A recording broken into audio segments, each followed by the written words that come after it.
अच्छा सर, गीता को अगर हम देखें तो 5,000 साल पुराना बात है गीता की। तो आज के अगर दृष्टिकोण में देखें, हम आज के अगर परिप्रेक्ष्य में देखें, तो ये कितना सटीक और कितना प्रैक्टिकल बैठती है जो गीता का ज्ञान है। गीता आपको संस्कृत से हटा करके हिंदी, अंग्रेजी, जो भी भाषा आप जानती हो उसमें दे दी जाए और भाषा एकदम आधुनिक कर दी जाए, ठीक है, आपको पता चलेगा वो 4,000 साल पुरानी है। नहीं। तो कहाँ पुरानी है? उसकी भाषा पुरानी हो सकती है, ठीक है, हटाइए भाषा को। जो गीता का मर्म है वो पुराना कहाँ हो गया? संस्कृत भाषा एक पुरानी भाषा है, बिल्कुल बिल्कुल। महाभारत एक पुराना ग्रंथ है, और ये सब गीता की पृष्ठभूमि में आते हैं, गीता से जुड़ी पारिधिक बातें हैं, पेरिफेरल बातें हैं। महाभारत क्या है? गीता की पृष्ठभूमि, बैकग्राउंड, ठीक है ना। संस्कृत क्या है? वो गीता की भाषा है। अर्जुन भी क्या है उसमें? पात्र है, एक पात्र है। इन सबको हटा दीजिए। जो गीता का मर्म है वो आपके सामने आज की भाषा में प्रस्तुत कर दिया जाए तो क्या आप कहेंगे कि ये बात आज लागू नहीं होती, आज प्रासंगिक या उपयोगी नहीं है? जो गीता का मर्म है वो तो कालातीत है, वो तो सदा उपयोगी रहेगा। महाभारत फिर भी हो सकता है कि खो जाए, इतिहास ग्रंथ है, इतिहास ही बनकर रह जाए। जैसे इतनी पुरानी किताबें हैं वो धीरे धीरे करके धूल होती जाती हैं, अप्रासंगिक होती जाती हैं।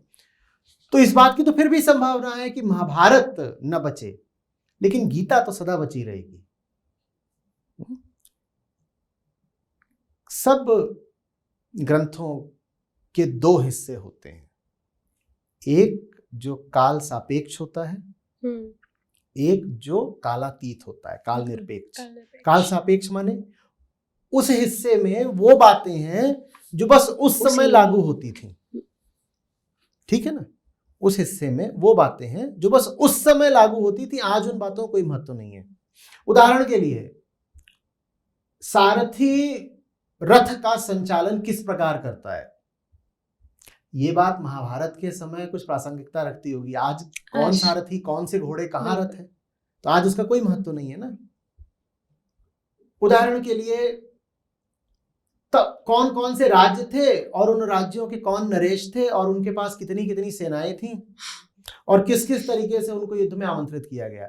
अरे ना वो राज्य रहे, ना वो राजा रहे, ना देशों की वो सीमाएं रही पुरानी वाली, तो आज उन बातों कोई महत्व नहीं। और महाभारत में ये सब आपको मिलता है, बिल्कुल।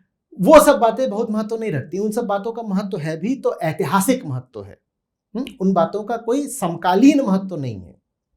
गीता का महत्व कालातीत है। गीता का महत्व 4,000 साल पहले भी था, आज भी है, और अगर इंसान बचा रहा तो आज से 4,000 साल बाद भी होगा, क्योंकि वहां आत्मा की बात होती है। क्योंकि गीता में जिन तीन की बात हुई है वो कभी पुराने नहीं होते ना। किन की बात हुई है? प्रकृति, आत्मा, अहम, आत्मा। हाँ, प्रकृति कहीं चली गई नहीं, तब भी लोग थे, आज भी हैं, तब भी लड़ाइयां थी, आज भी हैं। अहम तब भी था, अहम आज भी है। और आत्मा माने वो शांति जो हमको चाहिए, वो शांति तब भी चाहिए थी, आज भी चाहिए। तो पुराना क्या हुआ? गीता पुरानी हो नहीं सकती।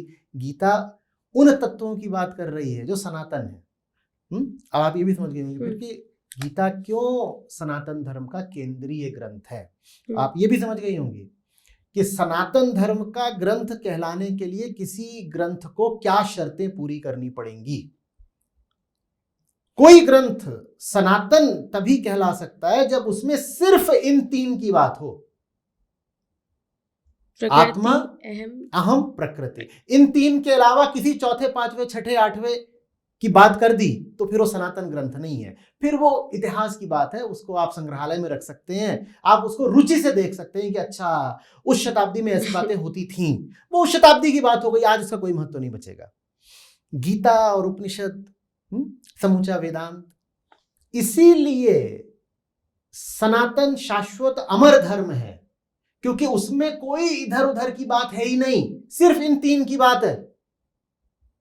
प्रकृति को ही माया भी कहते हैं, अहम, माया और सत्य माने आत्मा, यही तीन, बस ये तीन, अहम, माया, सत्य। जहां इन तीन की बात हो रही हो, वो जो ग्रंथ है वो शास्त्र कहलाने योग्य है।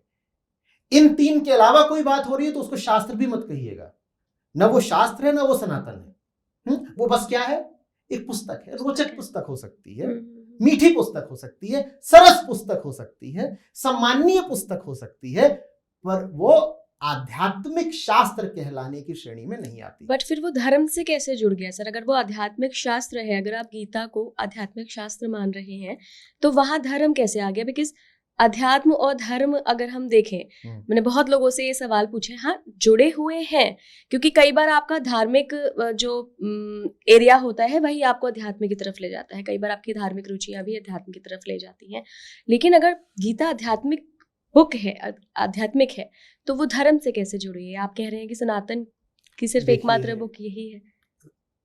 सारी इधर उधर की बातें हटा दें तो धर्म और अध्यात्म एक ही है। बात सिर्फ कैसे इतनी है कि इंसान धर्म को इतना दूषित कर देता है, इतना दूषित कर देता है कि फिर जो मनीषी होते हैं और विचारक होते हैं वो कहते हैं अच्छा भाई, शुद्ध चीज को हम दूसरा नाम दिए देते हैं, फिर वो शुद्ध चीज को अध्यात्म बोल देते हैं। धर्म को आप गंदा ना करो तो धर्म ही अध्यात्म है। धर्म को आप गंदा ना करो, कृष्ण अर्जुन को बोलते ना, सो धर्मे निधनम श्रेय, तो वही तो अध्यात्म है, वही तो अध्यात्म है। पर हमने धर्म का मतलब बना दिया है रीति रिवाजों से, परंपराओं से, अंधविश्वासों से। तो धर्म शब्द को ही हमने मैला कर दिया।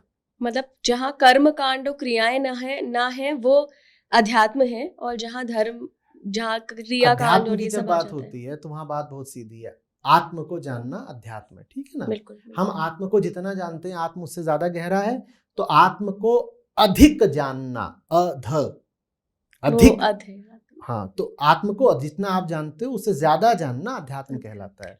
धर्म भी यही है, लेकिन हमने धर्म को क्या बना दिया कि दही चाट लो और फलाने रंग का कपड़ा पहन लो, है ना, फलानी चीज धारण कर लो, फलाने तरीके की जातियां बना दो, महिलाओं को बोलो कि तुमको ऐसा व्यवहार करना है, पुरुषों को दूसरे तरीके की व्यवहार की छूट दे दो। हमने इन सब चीजों को धर्म बना दिया। तो जब इन चीजों को धर्म बना दिया तो अध्यात्म कहता है कि माफ कर दो धर्म, हम अकेले ही ठीक है। तब धर्म और अध्यात्म अलग हो जाते हैं। धर्म को आप गंदा ना करिए, तो धर्म ही तो अध्यात्म है। अध्यात्म के अतिरिक्त क्या धर्म हो सकता है? जिनके धर्म में अध्यात्म नहीं है वो धार्मिक थोड़े ही हैं, तो ऐसे ही है, पोंगा पंडित हैं, पाखंडी लोग हैं जिन्होंने धर्म ही खराब कर दिया पूरा।